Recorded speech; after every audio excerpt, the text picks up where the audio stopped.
Welcome to the Committee of the Whole meeting, July 14th, 2025. Let's start with the Pledge of Allegiance. I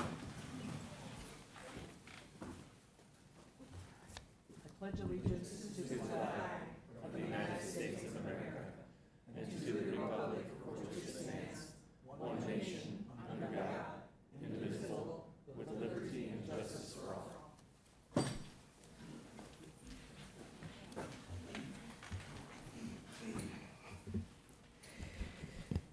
We have no remote attendance tonight. Alderpersons wishing to be heard. Are there any alderpersons wishing to make a statement? Mayor. Alderperson Blundy. Yeah, so it's not really a statement so much as maybe more of a question. So I was visited by some neighbors over the weekend asking me some questions about the chicken ordinance that we had recently passed. And during their questions, they asked me, I was like, I don't know, hold on, let me look up the ordinance. And so I went to look up the ordinance, and then I couldn't find it. So I didn't know if it's actually been updated yet or not. So I guess that's my first question, if it's already updated and I just missed it. This was brought to my attention earlier last week, and I'd asked City Clerk Brode about this, and she said our contract with Civic Plus allows us to have, I thought she said quarterly updates. She was in the process of submitting that quarterly update, which I believe has the chickens amongst many others as well. Okay, so we do quarterly, and then if it's quarterly, then how long do they get to update it? Is it like they do it in 2 weeks or a month, or? That would be a better question for Valerie. I don't have the contract with me right now, but I'd be happy to look into that and get back to you. Okay. And so I assume that when you say it is just 4 times a year. Is it like so? I mean, how's the process work? So like once a quarter, like everything we've passed, we just have to send to them in bulk, and then they take it and do the updates in bulk, or? Valerie, would you like to answer that one? Yes, those, unless we want to revise the contract and change the terms, then we send them in bulk and then they update it in bulk. Okay.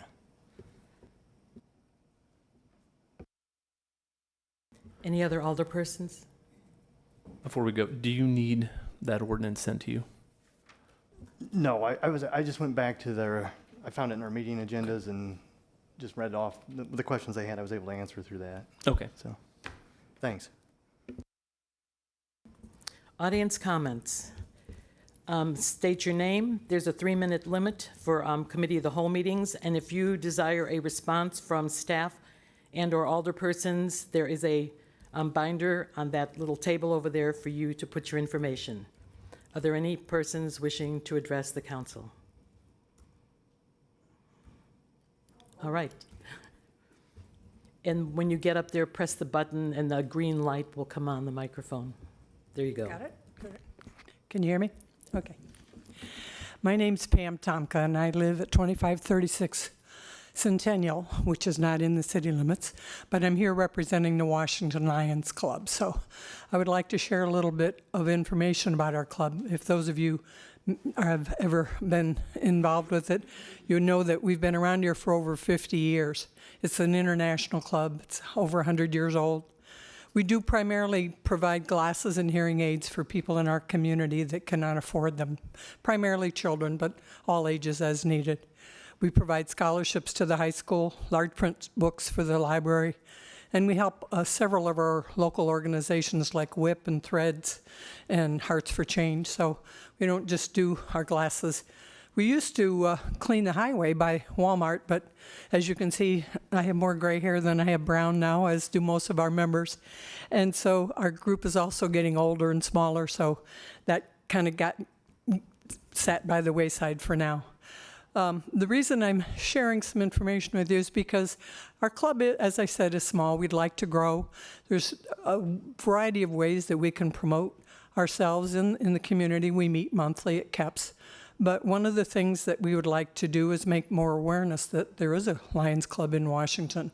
You may have seen our logos out on the signage that's on the highways, which is great, but I don't know how many people read those anymore either. But as you see in front of you, there's a sign there that Bob Armstrong, who's my cohort in crime here tonight, had sent to him by his brother who had been in Australia and seen this sign with one of the wayfaring signs like you may have seen on MASH if you're that old to remember that one. But anyhow, but what we would like to ask is that if the city would be willing or interested in allowing us to put a sign comparable to that up in a visible location here in town.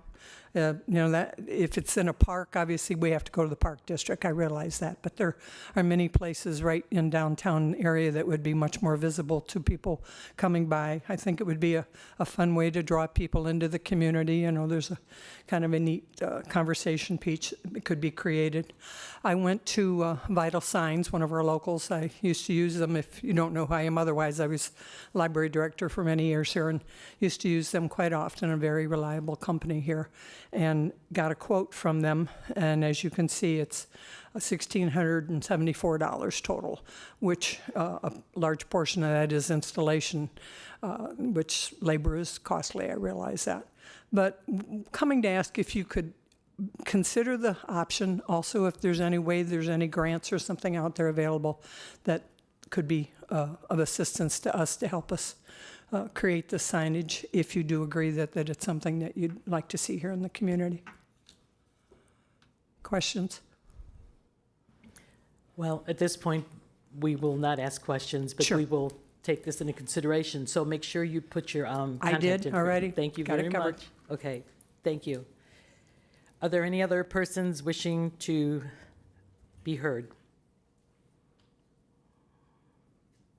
All right, moving on.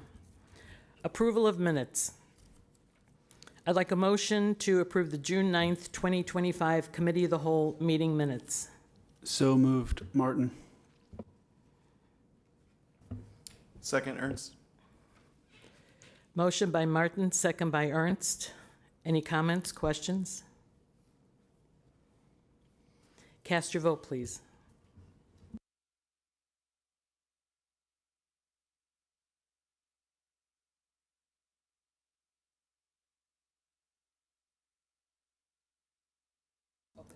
Oh, all right.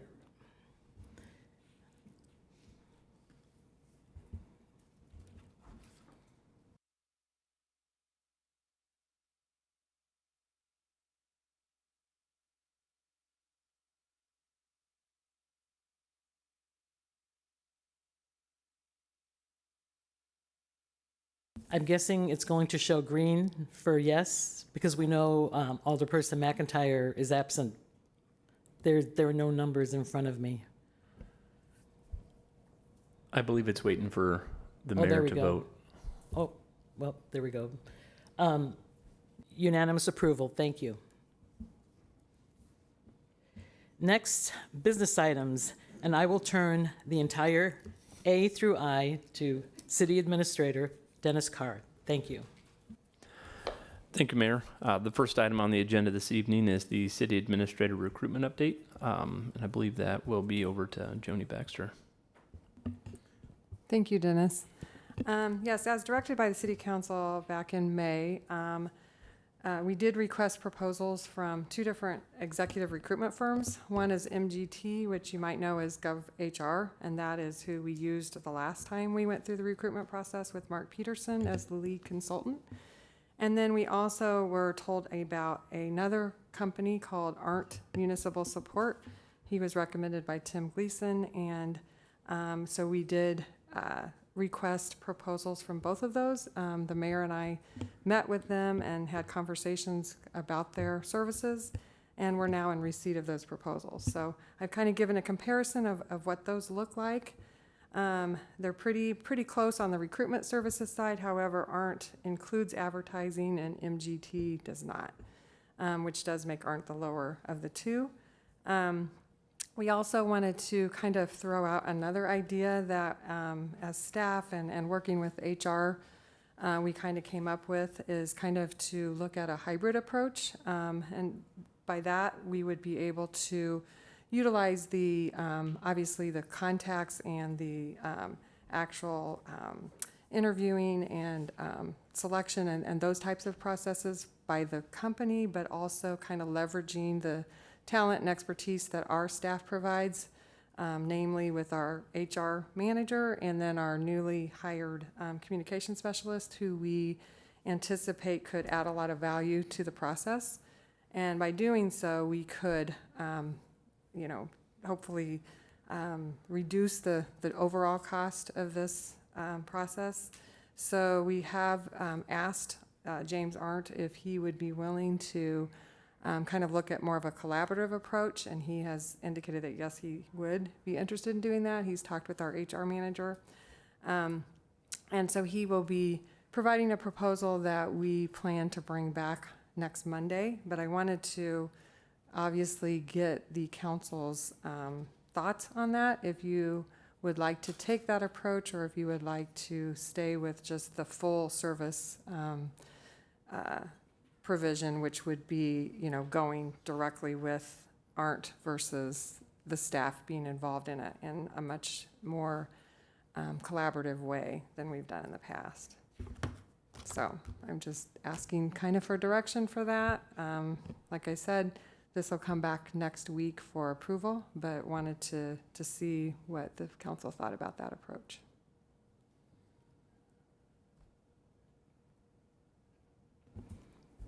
Mayor, Alderperson Smith?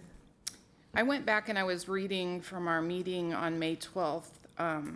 Joni had mentioned that she felt like staff didn't necessarily have time for this. I don't know if that changes with the new staff member they just recently hired. Yeah, and I'm sorry, Jamie, I can definitely answer Okay. that. I think at that moment, because I was kind of involved in the process, I knew that I'm right in the middle of audit right now, so I knew I personally did not have a lot of time for that. However, it obviously makes more sense to turn something like that over to HR, which is exactly what we plan to do. So I appreciate that comment. Having gone through the recruitment process with the communications specialist in the past couple weeks to month, is just kind of a reminder of, yes, that HR function is vitally important. And so I think that, and I have spoken with her. I mean, before we even, came up with this idea, I spoke with her about that. So it would be, like I said, they would have a more involved role. They would have had a role anyway, but this would hopefully, again, leverage, especially with our communication specialist coming on board, which you'll hear about later in the meeting, I think could bring a lot of value to this process. Mayor, Alderperson Moss? Could you offer more detail, or maybe we'll need to wait to see the proposal from the consultant on what duties will be performed internally and what will be performed Yeah. externally? Yeah, he's going to detail all of that out. And Okay. and I'm even happy to send that out prior to Friday, so you have a chance to look that over. Sure, that'd be great. Yeah, I'd be happy to do that. Alderperson Martin?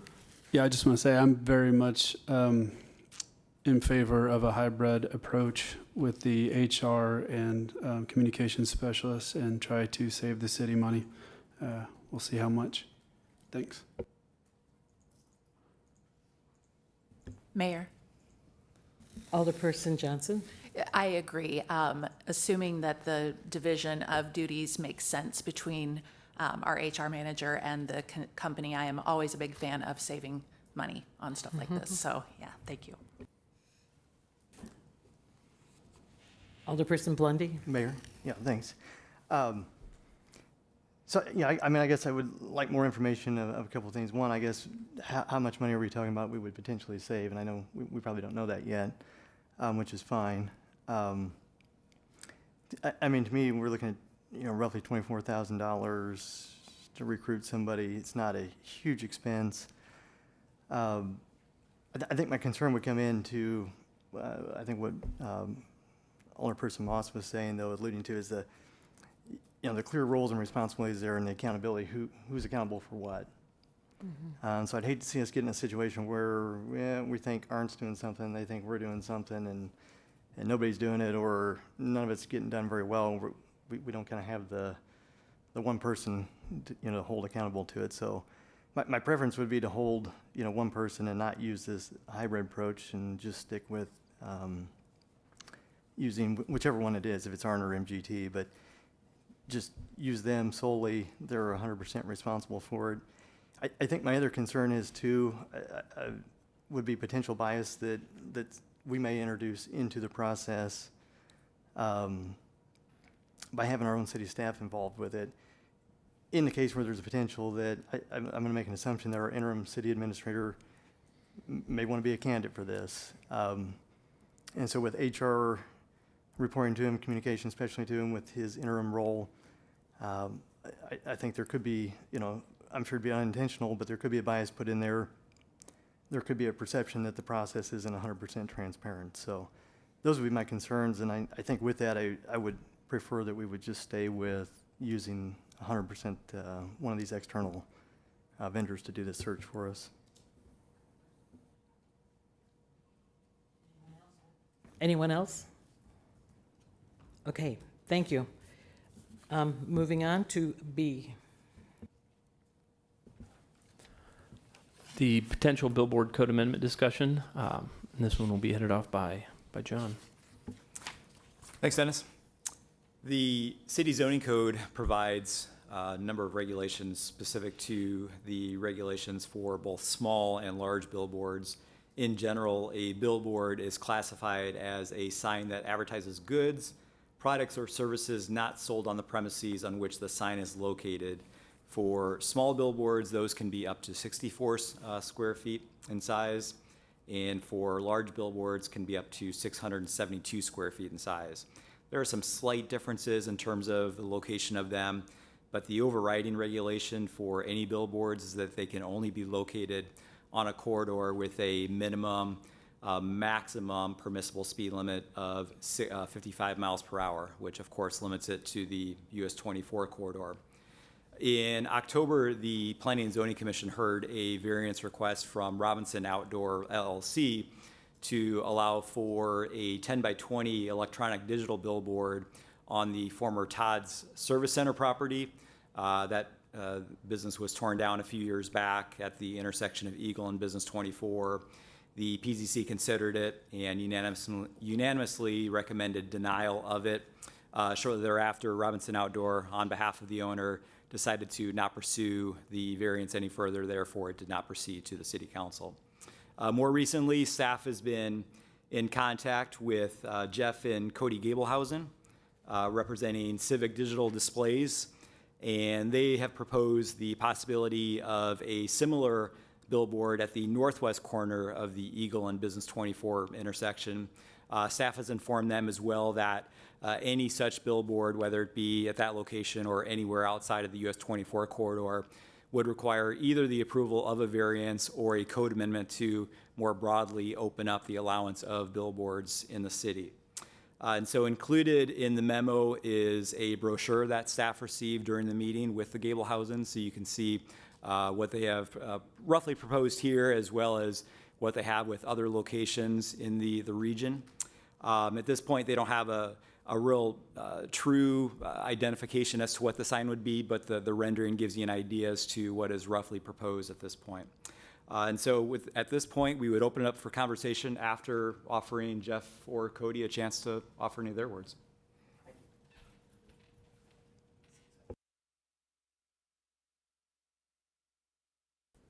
Thanks, John. My name's Jeff Gablehausen, along with my son Cody. Very briefly, we started Civic Digital Displays about 2 years ago to really change the billboard definition in Central Illinois. We currently have 7 signs up.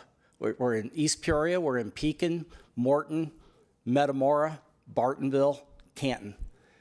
Every one of these is architecturally enhanced. They don't have to be ugly. And every one of them integrates into the community. We have signs where the face is as small as 6 foot by 12 foot, or as large as 10 by 30. A lot of times the size of a sign is all about the speed of the traffic that's going by.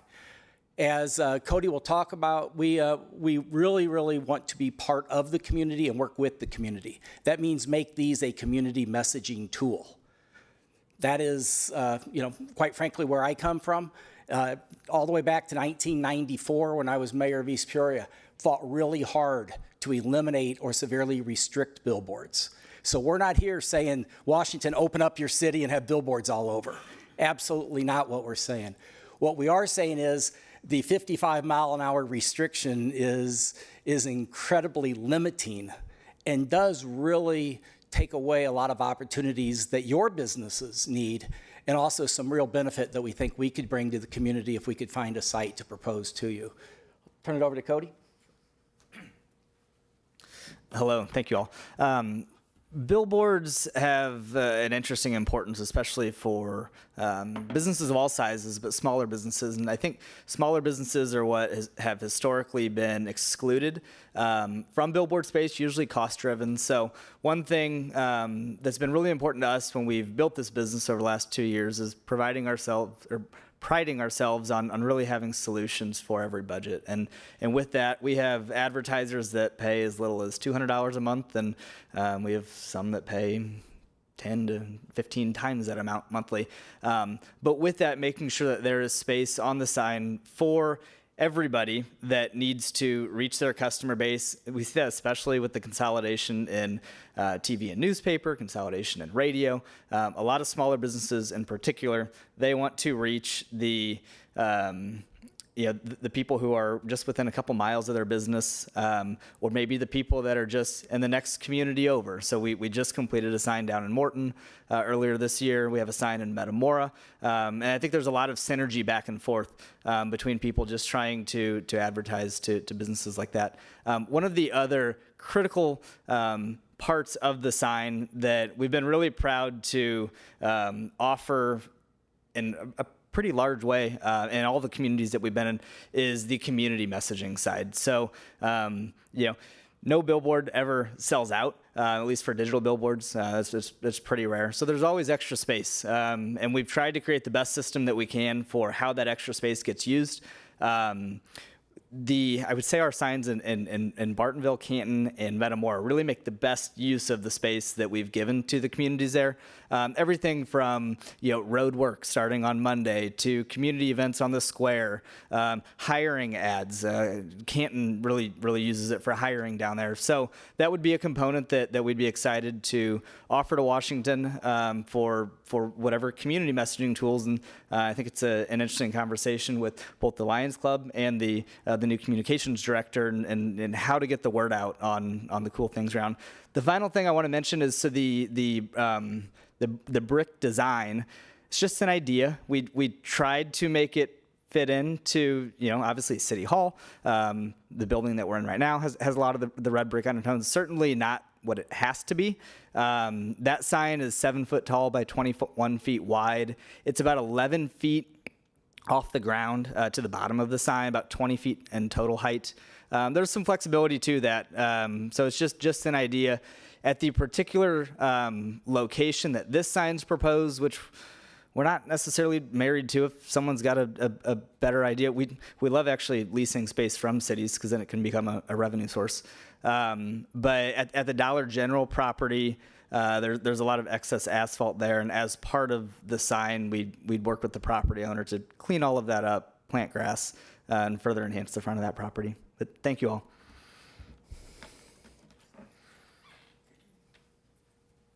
Thank you.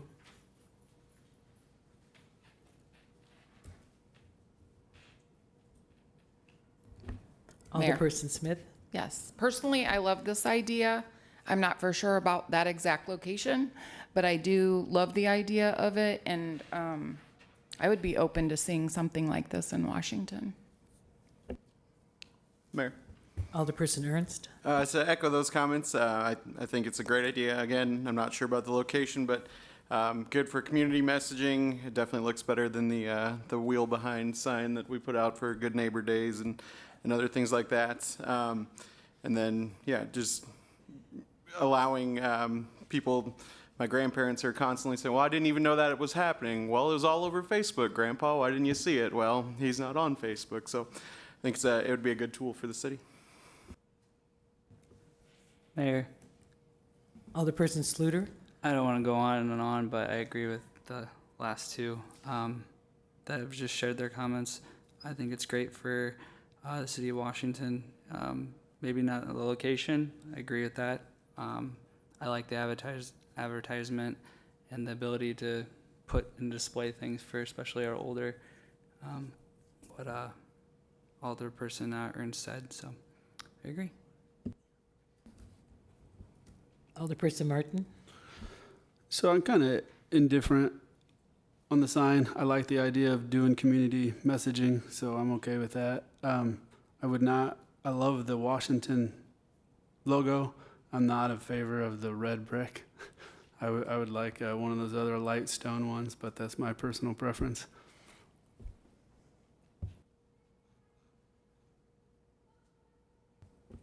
Alderperson Moss?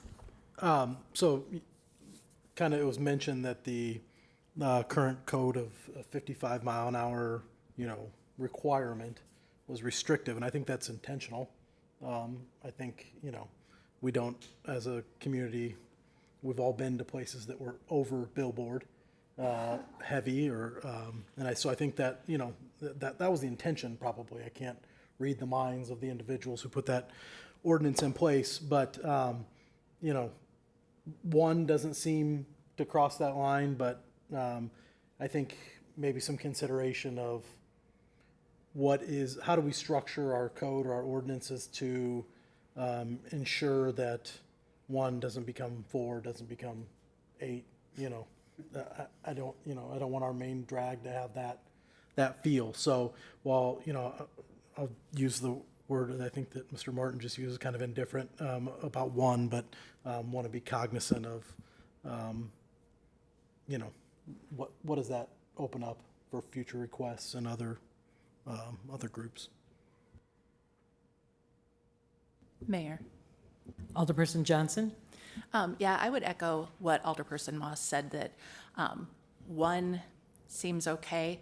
But when we look toward the future of, work to be done on the Business 24 going through town, I would be concerned about setting a precedent, because when you think about like areas that you drive through, and when you drive through towns that are very restrictive on signage, and the signs they're smaller, they're lower to the ground, they get kind of a cozy feel, versus a town where you have billboard after billboard after billboard and lots of things competing for your attention. That particular intersection gets pretty busy sometimes of day, and I'm not sure about having a big lighted display right there. So I'm indifferent, but I would definitely have concerns about setting a precedent. I don't know how we tell one person yes and then tell others no.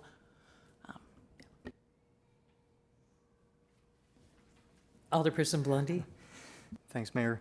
I'm not really opposed to it. I do share the concerns too that I wouldn't want to see Business 24 become a long strip of flashy billboards that get my attention. I already have short attention span anyway. But I think maybe if it was more, as you're kind of entering town or something like that, or somewhere more, maybe in more of what our commercial area is down by Walmart or somewhere in there. I don't know. This particular location, I do share Paula's concern here. Mine is more based on, I know during school times, this intersection, there's a lot of kids that cross that street and want to go to Dairy Queen, Beck's, whatever. So again, I would be worried about someone being distracted here at this one, and just safety potential with all the kids that do cross that street. But I'm not opposed to it. Like I said, I think we need to just maybe find the right spot, and then also figure out how we would put some kind of control around it. And it does become an issue. I think, like Paul also mentioned, that how do I tell this person you can have it, but the next one you can't have it? So I think we just need to give that some thought and see what we could come up with. Thank you. So as I'm listening to everybody, it seemed to me there are two different signs. One, like billboards, advertising billboards, and then, as Gablehausen's mentioned, like the different towns, that to me is more like a welcome to that town sign. And this one here with the Washington logo, so I would like to differentiate as we move forward, is this going to be a sign for the city, or is this a general electronic billboard sign? Because if it's a welcome to Washington sign, I think that's a little different than that anybody, any company can come and put however many signs they want, depending upon our reworking of the code. All right. Mayor, can I ask one question? Yes. Chief Stevens, is the traffic, that intersection, any input there, any thoughts? The last time I looked, there are not definitive studies related to electronic billboards and traffic safety. There are some, there's one study that shows an increase in crashes. I think there's probably, and it's been a long time, so I'm not going to quote anything, shows that there's no effect. I would have a concern at this particular location, given the pedestrians and what effect the changing of the backlighting would have on a motorist's ability to discern a pedestrian, particularly in low light. And I've been by some of these other billboards, and they do look good. There is a flicker there when you change the ad, which can be distracting. I don't know what the effect is going to be. Thank you. Mayor, can I just say one more comment real quick? Yes, Alderperson Martin. I just want to echo that I certainly wouldn't want more than like one or two of these in town, but I was just thinking through this, and if it was, somewhere on the, like the Michaels intersection, where you could have what's going on at 5 Points and they could advertise the shows, I think that could really help too. So, I don't know. I'm still indifferent, but I think there's some potential there. Thank you. Item C. Item C is the Washington Commercial Building and Property Improvement Grant Program applications review. John, you got a wordy one there. Thanks again, Dennis. As everyone is probably aware, we had a deadline recently for the submittal of the second annual grant program. And this year we had 5 submittals from Sleep Inn and Suites, the incoming Ben Franklin store, which we are anticipating opening up by the spring of 2026, Cherry Tree Shopping Center, Countryside Banquet and Catering, and Russell Cycling and Fitness. Each of these scored high enough to qualify for a recommended grant of 50% or up to $50,000 as a not to exceed amount. I've included in the staff memo the summaries of each of those projects, each of which would certainly seem to benefit each of those properties and businesses. The total expenditure, if each of the recommended dollar amounts were to be utilized as a part of eventual approvals of redevelopment agreements, that total would be up to $139,050. As you may know, staff had budgeted for $290,000 in the current FY 25-26 fiscal year budget.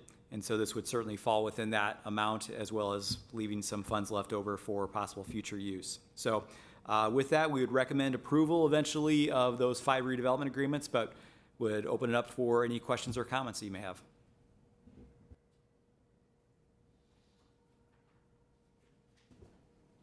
Alderperson Blundy. Thanks, Mayor. Looking through these, let me start with 2. I think there's 2. Yeah, 2 that I'm really supportive of. To me, one, the Ben Franklin one, I think anybody, you can go look at that building and see that needs some attention there. And so I think that would be money well spent there to help improve that particular facility and location. you know, because when we started this, we were looking at Business 24 and saying, hey, when you go down there's some, you know, spots in there that could use some improvement. And so I think that Ben Franklin location makes sense. I think the Cherry Tree Shopping Center one, to me, that also makes sense. Again, looking at that shopping center as well as the Washington Plaza, you know, both of those I think are good opportunities for us. So the Ben Franklin Cherry Tree one I support. The other three, the Sleep Inn and Suites, to me, that one, a couple things. It's not really on the Business 24. I think it's still in our commercial area, so I can understand, you know, why they would apply for it. Looking at the improvements to the, you know, parking lots, I don't know that, in my mind, that's really what we intended was parking lot improvements for this. More, I think, the visual appearance of the buildings themselves. The other one, Countryside Banquet and Catering. My real concern with this one is just the fact that we've already given a lot of money to that particular business. And so I don't know that we should continue to fund the same ones. I think we should keep money in the coffers a little bit so we can get additional businesses supported through this program. And then Russell Cycling and Fitness, again, I'm not really behind just kind of an exterior painting project there. So I guess my opinion would be I support the Ben Franklin and Cherry Tree one, but the other three I would not support.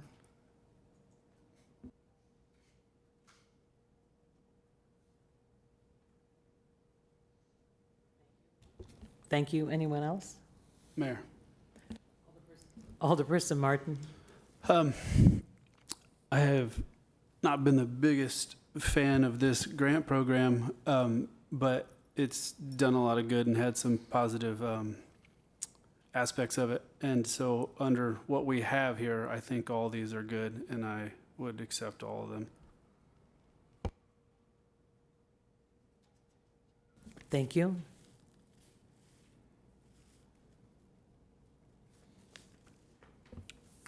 Alderperson Moss. Just a quick question. I know we obviously put this out on social media and publish and make people aware. Do we ever target properties that we see as needing improvement and make them aware of this grant?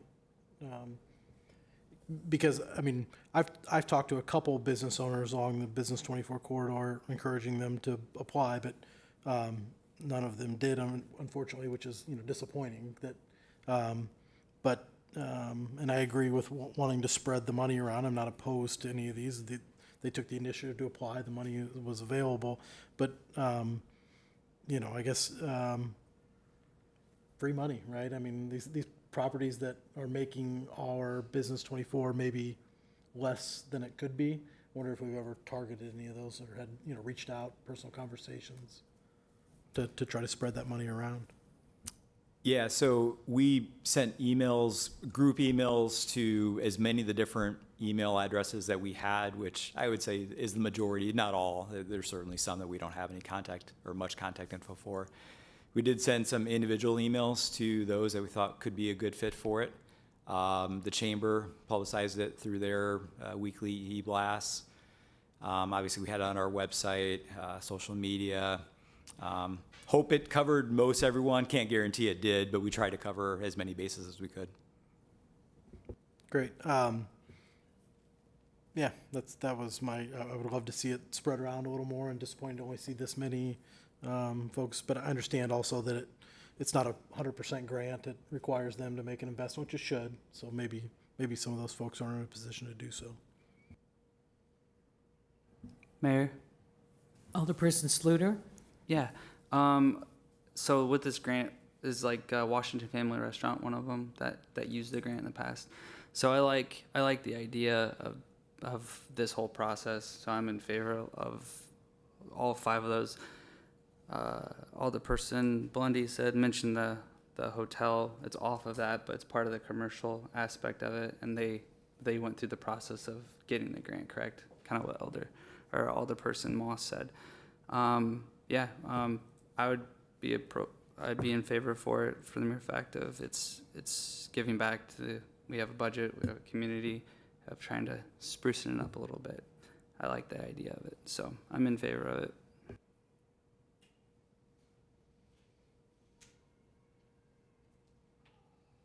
Thank you. Any other comments?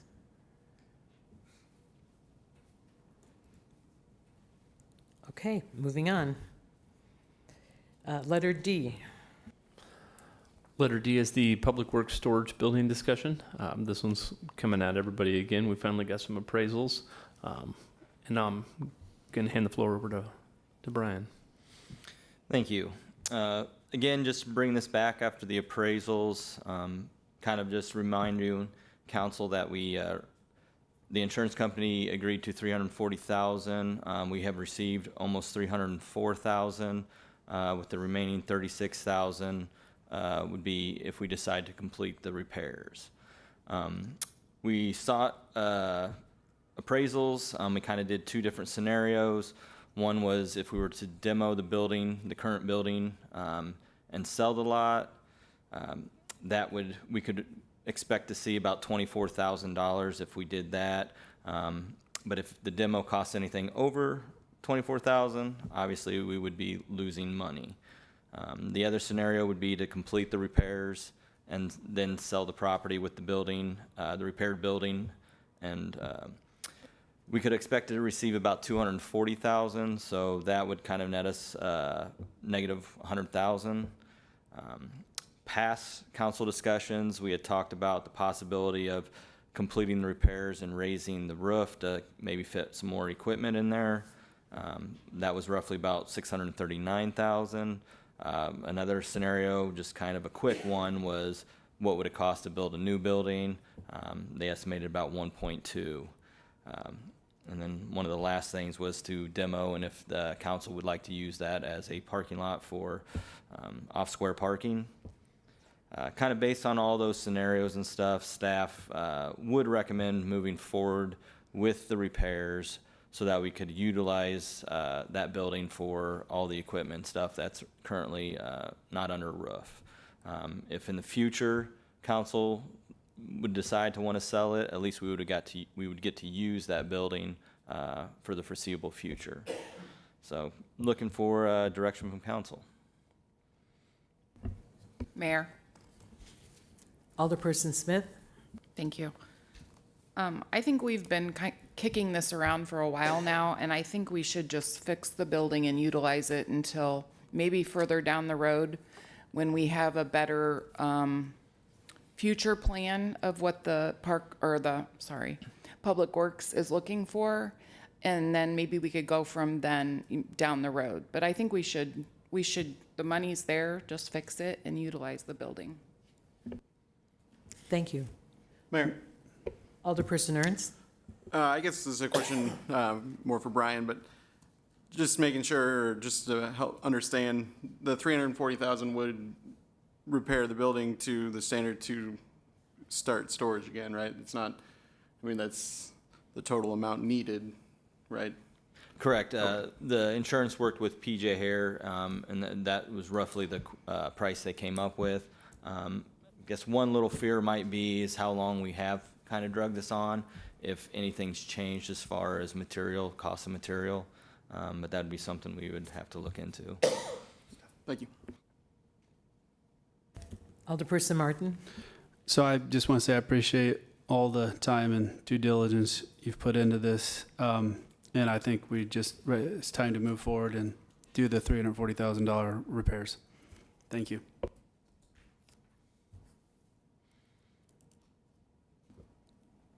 Alderperson Blundy? Thanks, Mayor. So I guess, Brian, this then, like the next 5-10 year look ahead, I mean, for Public Works needs, and by recommending we just repair this, move on, you're saying that that building fits in the plan, right? I mean, you see a need for that facility for the next 5-10 years? Correct. Okay. Definitely, if we have that for storage, we'll store stuff in there. Okay. Yeah. And then the $340,000 to like fix up that building, would it cover anything like with the exterior and like maybe repainting that building or doing something with it? That I'm not positive. I don't know as far as the backside. We did have tuck pointed and painted. I'd have to look at the fine print of if that's to repaint that. I don't think it has anything to do with the front side as far as the brick. Okay. Because I guess I'm fine with taking the 340,000, doing the repairs to the building, but I would like to maybe see us put a little bit more into it. To me, that building's an eyesore.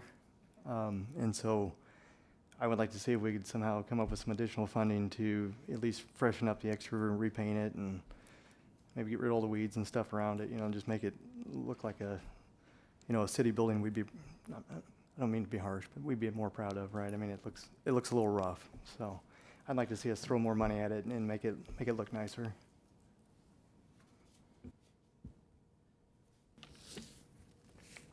Thank you. Anyone else?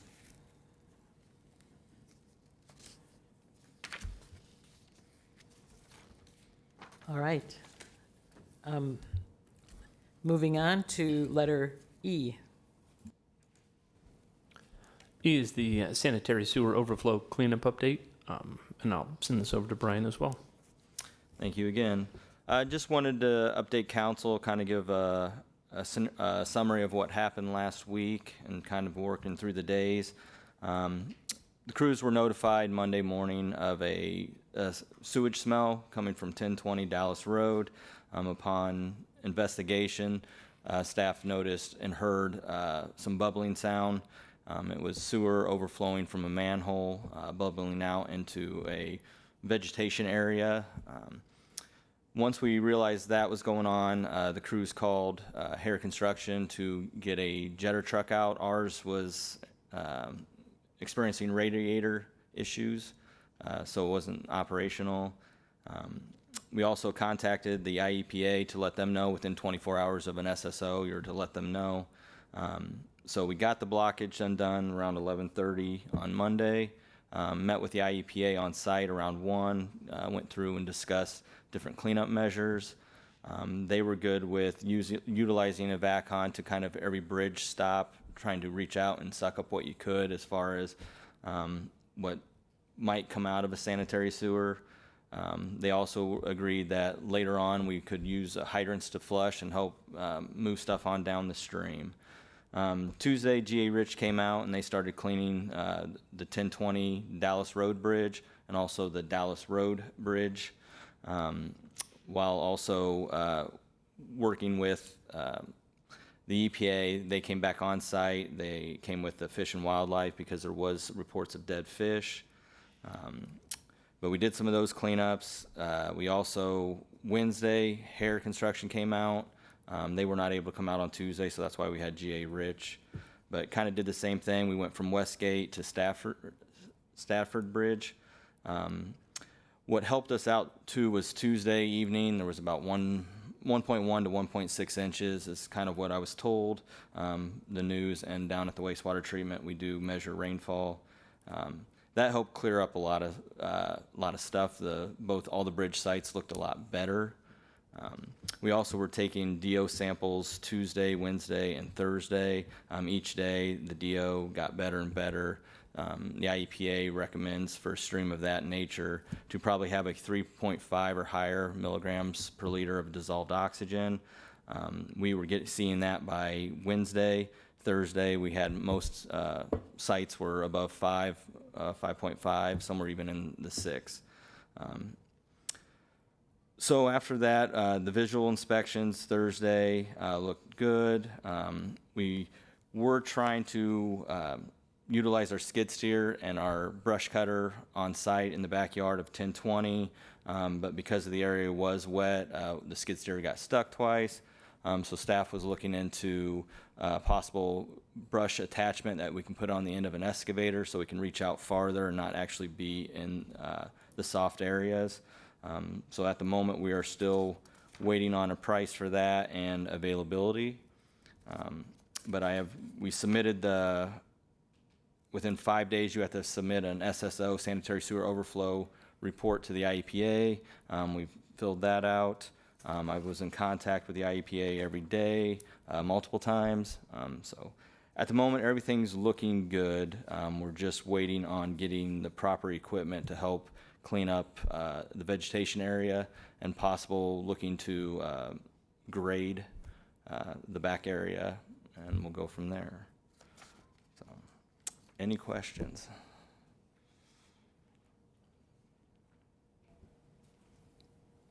Alderperson Martin? So the blockage, what did I hear right, was caused by, or at least in part by, grease? And So when Hare came and they removed the blockage, a lot of times a rush of stuff comes. And I think something they saw in the manhole they were in was grease chunks. So I don't think it was necessarily that grease caused the blockage, but I believe it was partial roots, grease, and everything just starts building up over time.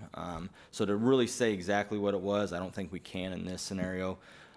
When they did pop the manhole that was overflowing, there were a lot of roots coming in through the casting and stuff. So that is something we still need to clean and do more visual inspection and decide if lining the manhole, if we need to line any pipes, but that's something we need to still determine. And getting the vegetation cut down so we can get in there to do some assessments is what we're working towards. right. And that grease that you're talking about is like grease that people would dump down their drain? Correct. Interesting. Thank you. Any other? Alderperson Blendy? Yeah, thanks, Mayor. So Brian, one thing, so when is it, maybe you said, I didn't catch it, sorry if I didn't, but so when is it safe, like, there was people here last time saying, you know, our kids are playing in the creek and things like that. Is it safe for them to do that now? So this is something I would struggle with telling anybody that your kids can go swim in a creek. Where there's road runoff, farm field runoff, who knows what could be dumped in there. I don't have the expertise to tell somebody they can go have their kids play in a creek. Based on DO levels, you can tell kind of like the healthiness of a stream. The higher the DO, better. Low DO or no DO would be cause like a fish kill or stuff like that. So just kind of going off DOs, bouncing back to above what the IEPA would expect to see in a stream that size and this time of year, I would say that it's back to a healthier state. But to say people can allow their kids to go swim, play, drink the water, that's something I can't say. But what would be the, I guess, IEPA guideline on that? I mean, is there a certain DPO they look for, and if they say, hey, okay, it's this, then it's safe? Because I'm thinking of people like go down to Farmdale, right, and people go play in that water, and that's all running from here, right? So Yep. I guess I'm just trying to understand. I don't know if the IEPA or if that'd be more of like the health department might be able to suggest that. But again, I don't know those numbers. Okay. I guess, is that something we can find out, like to say that, hey, it meets IEPA guidelines now or something? Because again, I'm trying to go back to the resident concern again, right? Hey, kids are playing in it. And I think Okay, for well. the most part, the residents I've talked to kind of understand that. When I say understand, like I can't give them that. I can't tell that if they were to cut their foot on a root or a rock, if that wouldn't get some sort of bacterial infection. Oh, yeah, no, I'm just talking directly related to the spill and saying, okay, that part's cleaned up. So like you said, roots or whatever else and things, fine, but whatever was contributed directly to the overflow, hey, that part's been remediated, and as far as we're concerned, that part's cleaned up, so. I would say as far as the IEPA and ourselves, yes. Due to the clarity of the water and from what it looked like till now, and due to the DOs bouncing back, I'd say the stream's back to somewhat like it used to be, yes. Okay. And I guess the other thing on the messaging, so I think it was great we had like Code Red, and so, you know, the communications went out and people got that. What to me I struggle with a little bit more is kind of like the follow-up to that, to where's the all clear message is say, hey, okay, we had this problem, we've remediated, it's back to the normal. How do we get that back? Is that something we could Code Red again and say, hey, this is back to that previous incident, we're just letting you know that that's been remediated and it's back to normal? Yeah. So that is something, I know we're still trying to work through the process of the vegetation area and getting it cut down, getting it cleaned up. And I think that by disturbing that, and if, let's say, more rains come, there's that potential for more to continue kind of leaching down into, following its way down into the stream. So I don't think it's something at the moment we want to say it's all clear, because we 100% don't have a certain area still completely cleaned up. Yeah, and I'm fine with that. I'm more as when we are going to say that, or how would we communicate that? Would it be just through the website, the Facebook page, or could we send Code Red out, or I would assume, just to make people aware? You know, speaking with Dennis, and we would probably do about the same thing. We could do e-notification, Code Red, website, Facebook. Okay. Thanks. And to follow up with what Brian was saying, you know, just 100 yards or a couple hundred yards north of that is a fairly large farmland that uses fertilizer and pesticides and insecticides. So if a resident is allowing their children to play in that, I mean, I would say largely we have cleaned up what we have caused. But again, we can't tell them that it's safe to be in there, because, I mean, that's a parental choice that they need to make on what's coming downstream at them. I mean, there's also wildlife that's putting some of the same contaminants that came out of the manhole in their upstream. So it's very difficult. I feel like we've done what we can to clean up our mess, but that doesn't mean that there's not a mess from something else coming at them.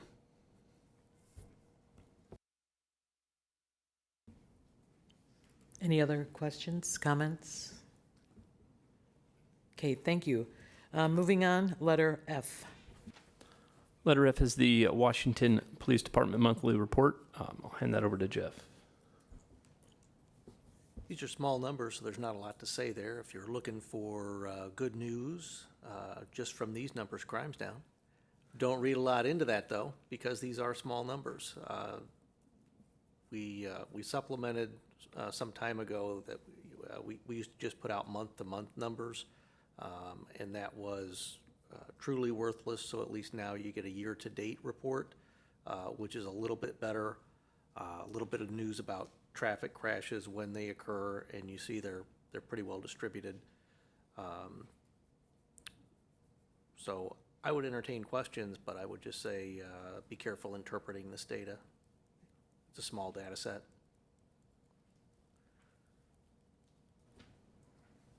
Alderperson Blundy? Yeah, thanks, Mayor. I just had a question, not necessarily related to this report, but I think I noticed on Gilman the speed bumps were out. Maybe they are, okay. You Any immediate feedback on that, or people on the street love it, hate it? Yes. We got some immediate feedback from among the people that were asking for it in the first place. I have driven over them. I haven't gotten feedback from other residents or other folks that travel through there, and I don't have any hard data yet on what it's doing for speeds, because I haven't been out there to adjust how that traffic counter is aimed. We'll do that. We'll try to do is aim it to the middle section in between the two speed humps, and see if we can learn what's happening, particularly to the high-end speeders. Thanks. Could I add a comment about the Gilman speed humps? So this started, as we talked about this earlier, years ago. And the other issue was a Bobolink. So Bobolink has speed zone signs now, and that's 20 miles an hour. So if you drive down Gilman 20 miles an hour, you do not need to put your brakes on, because that's what I determined for my vehicle. All right, moving on to letter G. Item G is the Washington Fire Department monthly report. I believe this was also Chief Stevens' item. Again, small data set, but you do see that emergency medical calls tend to creep up, and that is something that the fire department projects will continue for years with the aging of the population and with some of the population centers we have in the city, care centers, things like that, and something that's something that we need to consider when we're talking about negotiation with the fire department going forward, what their facilities are going to look like. They need to be able to house their medics and fire apparatus. Any questions, comments? Okay, moving on to letter H. Item H is an item looking to gauge the interest of the council in the future discussion of the legalization of golf carts. Amongst the items that were attached were 3 past discussions, 2 at a committee of the whole and 1 at a public safety. Those were shared with the council, kind of informative based. We're just kind of hoping for a little bit of discussion on if there is any interest in future discussions on the legalization. Mayor, Alderperson Smith? I'd like to ask Chief Stevens his thoughts and if he shares the same sentiment as Chief McCoy did.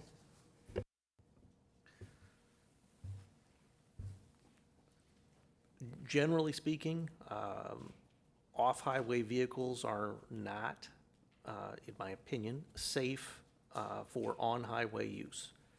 There may be specific areas where the risk is mitigated enough to be outweighed by the benefits. I would ask you to think about what the benefits really are. And think about the creep that comes when we open up regulation. So just as a matter of general disposition, I don't think regulation is the best thing for people, but there is a point to it when you can look at other communities and know, say, how these vehicles are going to be used, that they're likely to be used by folks that shouldn't be driving them, legally can't drive them, and that is problematic for police in terms of enforcement. So I ask you, do you want your police out ticketing a 13-year-old for driving without a license? Do you want us to be impounding golf carts, things like that? And then there is some difficulty in terms of the definition of the golf cart. So when you see these in other communities, the Illinois Vehicle Code has a definition of a golf cart. It says it's designed for transporting people and their golf clubs. Those golf carts that you see in other communities where this is legal go beyond that definition. And so it becomes problematic for us to draw the line. If you think it's worth it for people to have that sense of freedom, have at it. I would point out that the Illinois law says that the local authorities can authorize this, but you have to make a finding that it's safe. So I'd ask you to be careful in doing so.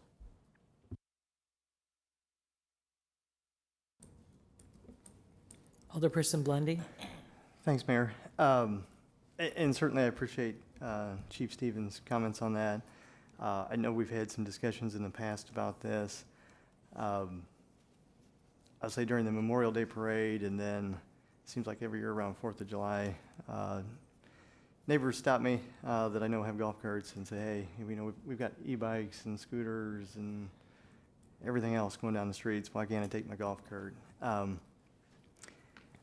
I did, again, just a little bit of research on this one. I didn't spend a lot of time on it, but it looks like there's roughly 160 communities in Illinois that allow these on the streets. Some of our neighbors, Chillicothe, Metamora, I think Peoria Heights is one of them. We talked about, like in our comprehensive plan, a heavy focus on being a pedestrian-friendly community and a big push for that. And so part of me thinks this adds to that, especially in the nicer weather months. I don't think anybody's probably going to use it in the winter, but maybe. But I can see the social aspect of that, and it gives you kind of the family-friendly, small-town feel. You know, go out and visit your neighbors and chat things up or whatever. Probably mobility options for some senior citizen residents. I know back in 2019, prior to my time on the council, even mentioning this, there was another resident there that's what she's like, you know, I have trouble going to walk down to see my neighbors, so I'd like to hop in a golf cart and go down and do that.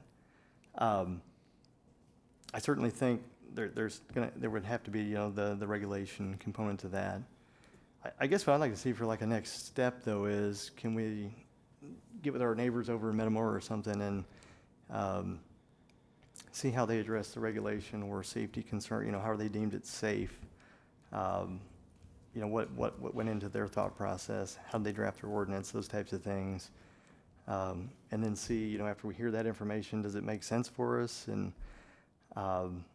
if we think we want to try to, like, you know, pilot, or it could even be like the chickens, right? I mean, chickens one day, no chickens tomorrow. So, I mean, we can try it, and if it doesn't work, everybody abuses it. 13-year-olds are going wild, and we'll yank it out, you know, or whatever. But I'm open to the idea, but like I said, I think as a next step, it'd be nice to hear from our neighbors and see how they've addressed these concerns. Thank you. This agenda item is labeled gauging interest in the legalization of golf carts. So I think basically we could just go down the road to see who is interested in even talking about this further, because there were 2 times that the councils talked about this as a group, and one was August 12th, 2019, and the other one was May 8th, 2023. So if it's all right with everybody, this really isn't a time to discuss pros and cons, but how about, is there an interest to discuss this in the future?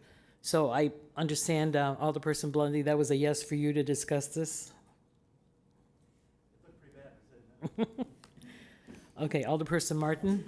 I have to explain myself with my answer, because I'm not interested in moving forward with this or discussing this right now, because there's a lot of work that has to be done with this. Somebody's got to put in, you know, the time to figure out where we could do this, what the rules would be. I'm not interested in just like dumping this on staff, like, hey, figure out some possible way, or the police. So I'm pro, you know, golf carts that the state has deemed legal. If you can get it legalized by the state, you know, you have all the brake lights and all that stuff. You know, I don't think they're any more dangerous than a bicycle or motorcycles or mopeds or any of that. So I'm for that. But there's just a lot of work that has to be done, and we're not anywhere near there.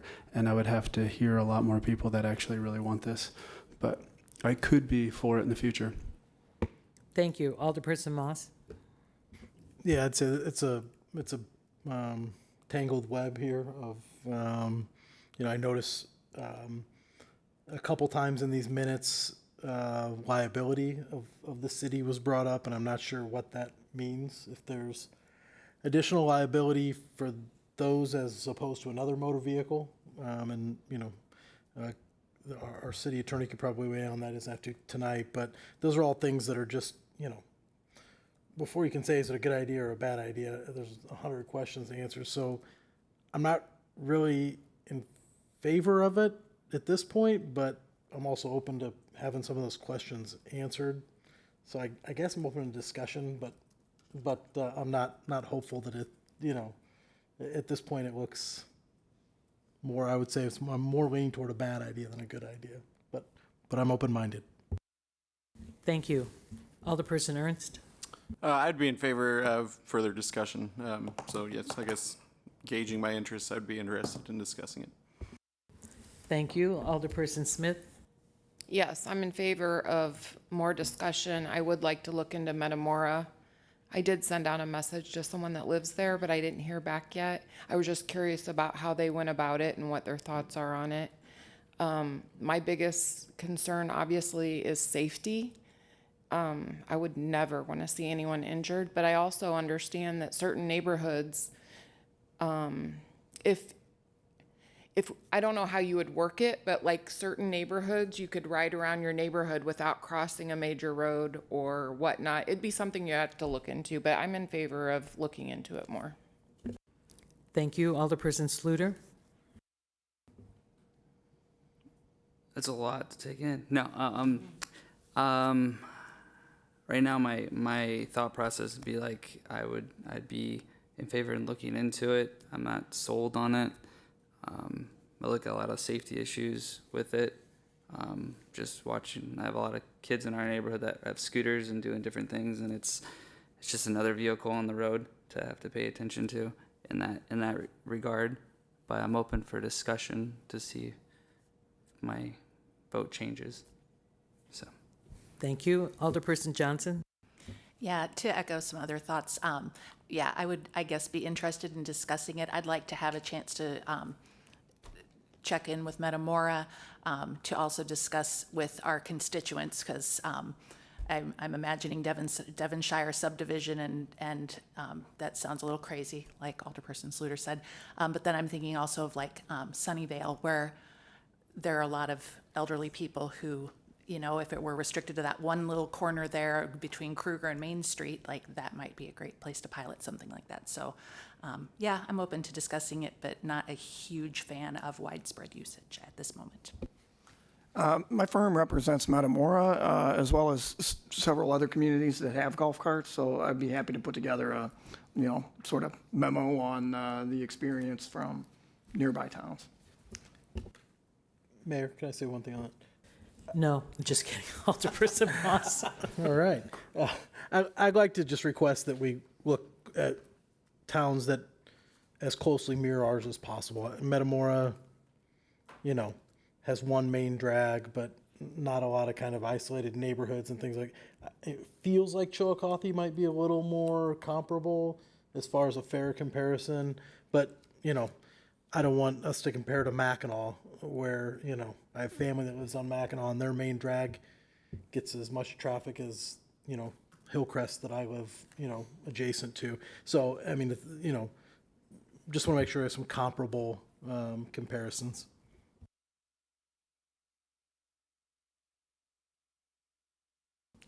Thank you. Okay, next, letter I. Letter I is the communication position update. I had placed this as position and not specialist. That was in discussing this position with the candidate. We had quite a significant interest in this position, and we went through a first round of interviews, and we found a candidate that, as much as you can say, was head and shoulders above everybody. That's kind of what we found. We got very lucky. We've got a very qualified candidate. We have made an offer to that candidate, and we look forward to moving forward. I would say that if we move forward with this candidate, I think the council is going to be extremely happy, and the community is going to be very much in better hands with this outward communication and in the position itself. While I would like to say that the position has been taken, that wouldn't be fair to any of the candidates that have not been communicated that they have not been selected. So we can have another update on Monday, and I can share all of the details, hopefully. That's what I'm looking forward to. Any questions, comments? Okay, next item, other business. Before I turn this back over to Dennis, I do want to mention that the July Let's Talk Washington is going to be this Wednesday at 6 p.m. at Myers Tinting, which is located on Muller Road. And Alderperson Moss will be in attendance, as well as Police Chief Stevens. So I encourage anybody who wants to come out and speak one-on-one to us to please attend. The other encouragement I have is towards residents who are interested in boards and commissions. Applications have been rolling in. I would like to see more people understand that this is open to them. And again, communicating, like not everybody's on social media. You try to spread the word, but it's important for people to participate, and I would like to start appointing persons probably as soon as next Monday. So if you know of anybody, encourage them to go to the portal. The link is on the city's website on the homepage. And so thank you for that. A couple items that we have that are outstanding that I know we've got some residents that are interested in. The Candlewood Bridge is out for bid right now. We have a bid opening on the 24th. We're hoping that with good bids, we can have the bid award on the following council meeting, which I believe is August 4th. This would put construction likely by the end of August, maybe early September, trying to get that bridge back open before winter. We received 9 proposals for the citywide space study. It looks like we've got a decent mix of maybe some Chicago firms, and we've got some local firms. So staff's going to begin the process of rating them. Hopefully we can have some interviews lined up the first week of August. And then we've got construction beginning on Monday on Grand Isle. We've let the residents there know, and we've gotten a couple phone calls from the residents. But we're going to be putting in that relief sewer in the sidewalk here starting next Monday. The MFT project was supposed to start today with spray patching. We had the message board up, and then the contractor let us know that he was going to be a couple days late. So spray patching will begin this week. It just wasn't today. I do apologize to the council members in Ward 1, but you will likely get the same chips, loose rock phone calls that we get every year. You can direct them to my phone. I take those all day as well. But in general, if you see loose rock out there, please slow down, drive slow. The slower you go, the less you'll pick up and the less you'll get pissed off, simply put. And then here at the beginning of August, we'll start the hot in place recycling, and then we'll follow that with chip seal, where there'll be a little bit more time with some loose rocks, and then we'll fog coat them to kind of finish out the year. So that's kind of the update right now on what's coming in the next few weeks. I didn't want to wait for the council report because some of these are really kicking off here directly. Does anybody have any questions regarding any of those items or any of the construction that's going on at this moment?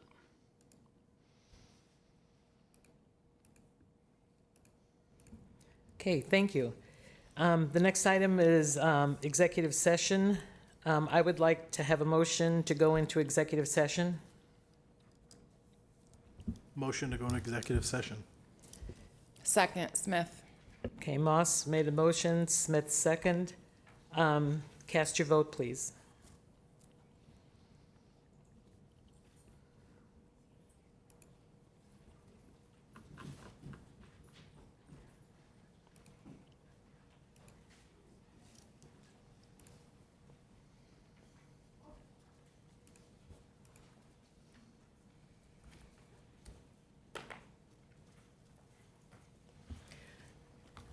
The motion is approved unanimously. And let the record reflect that that's 2C11 litigation. Should I read the whole thing? All right, and there won't be any action coming out of the executive session. All right.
All right, we're back in regular session.